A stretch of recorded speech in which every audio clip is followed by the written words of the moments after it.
The opening statement for me is really straightforward and easy. I just love to thank our fans. I thought tonight's environment here in the Centile Center is about as good as it gets in college basketball. And it's one thing to cheer for a team that's undefeated or ranked high when everything's going well. But when your students camp out for a team that's lost several in a row, and that's unprecedented, and you're unsure, you don't really know how it's going to feel. But man, we really fed off the crowd's energy tonight, and it's what I love the most about Xavier is our fans and how it feels to play basketball in this amazing place we have. I just wanted to thank them. I thought they were a huge difference in the game. Coach, you talked about the confidence problem. So what does this win do for you? Not from just a confidence standpoint, but you were able to do some things that over this homestand you've been emphasizing, set the tone defensively in the first half and kind of withstand that UC push in the second half. So a lot of positives to take away from it. No, for sure. I credit our players. It's not easy to lose. And you're in the week leading to the crosstown shootout and things don't go well. We could have limped around or blamed each other and had a couple days where we're just stuck in the mud, which would not have led us to a victory tonight. Our guys went right back to work. I thought we had some great communication between me and them themselves, player to player, coach to player, and quite frankly, coach to coaches. We have to keep learning our team to bring out the best in our group. And I thought some of the things that we really thought about, put into action, and worked on this week, we were able to do that in the game. And one of the things is just really believing in Dez, Quincy, and Davion, allowing them to have a little bit more rope. And I think me conveying to somebody like Davion, like how much I really believe in him, how important it is that he's the leader. And I thought their collective effort, those three guys tonight, was outstanding. And I thought Abu Usme, having a double-double against UC in this game, playing in it for the first time. That group of four, that's the leadership group on our team. And I think we learned that tonight, but we also learned it by failing, by not looking right, not feeling right, not being able to win games. And there's some lessons you can see. Doesn't oftentimes mean you're going to win the next one, but the path that we've been on really prepared us well to play well in tonight's game. We've not been playing easy teams like we've played. Those of you who followed us really closely, you play St. Mary's in Vegas, Washington in Vegas, at Purdue, Houston at home, Delaware and Oakland. You start to name those names. We have been in big games already, and I thought that helped us tonight. And Sean, do you think that helped you? The two times they made a run against you, at you in the second half, the way you guys responded, why were you able to do that? Was it because of the tests you guys have been through so far? Well, I think the first part is I'm not sure what our guys are doing at halftime, but it doesn't work.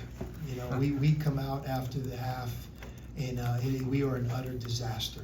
I mean, we held them, if you think about it, just generally speaking, they had 12 field goals in the entire first half.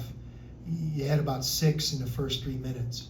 It's something, again, that we're not perfect. We have to learn.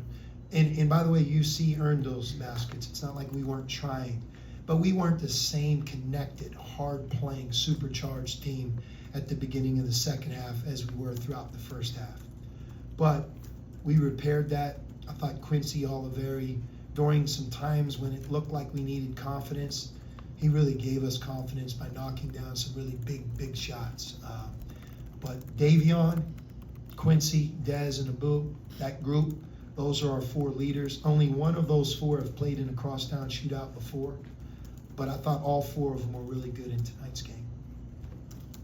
Trying to keep talking about the four leaders. Quincy was up there before and spoke about a meeting that they had earlier this week where the players spoke about accountability both on and off the court. You hear a lot about players-only meetings and player-led meetings. How much do you think that specific meeting helped tonight's outcome? Yeah, usually when the players meet, it's really terrible. That meeting's awful, and the reason they had the meeting is even worse. However, we had multiple talks, we had multiple practices. I thought, just generally speaking, we had a great approach to this game.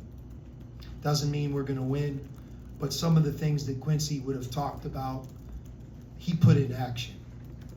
I sensed a difference in our timeouts.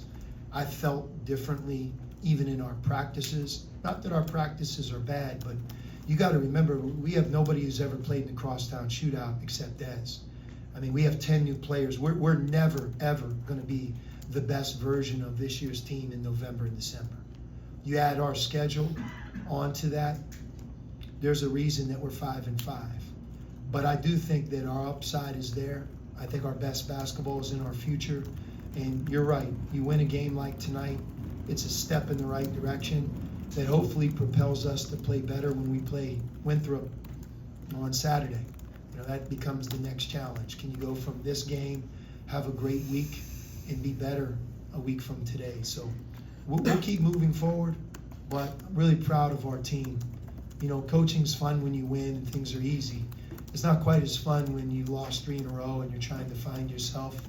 And you need a lot of help, staff, support, a team that's willing to go the extra mile. And, you know, really proud of our guys' approach, work ethic, stick-to-itiveness, and really I think a belief that our best days are in front of us.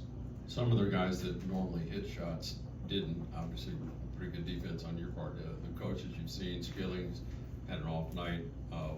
What did you do, or were they just off?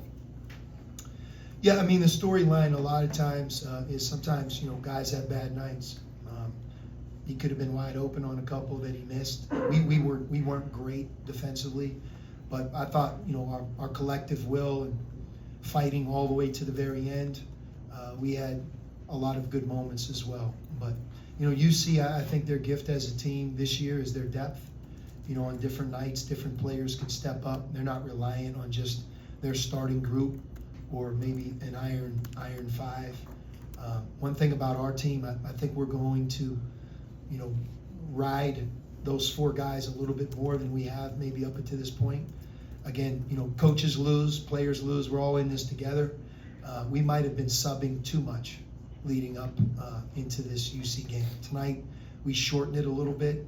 And, you know, that doesn't mean our young guys are going to play less as much as they have to improve in between games. They have to earn our trust and continue to get better so that when the game comes and we sub them in, that they help us more. And, you know, that's usually what happens with a lot of the freshmen we're playing. But, for example, Sasha Siani tonight in the 16 minutes he played, he had 4 assists, no turnovers, 2 steals, 6 rebounds, 3 for 5 from the floor. I thought he did an outstanding job. I mean, he didn't even know what the crosstown shootout meant 3 months ago. So think about how far he's come in a short period of time. Coach, right here in the back to you, obviously, if you knew a guy was going to come out and make 5 threes in a row, and, you know, and a 4-point play in there too, make your job a lot easier. But to see that happening in front of you, what's that like to see Quincy just go off like that? I mean, you got to remember, in the last game we played, he had 34. In the previous game against Houston, I thought he was our best player. He's really putting together a lot of great games and efforts. The one thing that I admire about Quincy is, from a defensive perspective, he might be our hardest working guard and our most complete defender. He really takes that side of the ball serious. So, like, for example, Frederick, I think, is a real key to Cincinnati's team. You know, Quincy was very responsible, chased him, didn't lose him, and I thought did a great job covering him. So we're not only getting the offense from Quincy, Quincy's also playing some really good defense. His confidence, his energy, I think it's something that our team needs, and our players are really feeding off of him. But his game tonight speaks for itself. Forgive me if it's a generic question, you know, or anything, but 5 wins in a row is a crosstown shootout for you guys. What's that mean to get a 5th one in a row? Well, I'm happy for our university. I'm happy for everybody that's involved here at Xavier. We invest in our basketball program. It's really important, has been important for 40 years, will continue to be important. And I think everybody really understands how important the crosstown shootout is to our fans, our students, and everybody that loves our program and university. So it doesn't mean we're going to win every one, but I think when you win a game, it certainly feels good. I know this, it's certainly better than the alternative. Last question. Coach Jizzle James had a career high for you back here in the back, 19 points as a true freshman. What did he cause problems with for you guys defensively, and what was he able to do to really spark that plug for the Bearcats? Well, in the first half, he really carried them. If you think about the score, we were up 35-27 to get 14 at the half. They had 14 at the half, so he had 14 of their 27 points. He obviously has a bright future. He's a very, very good young player. Thanks, guys. Yep.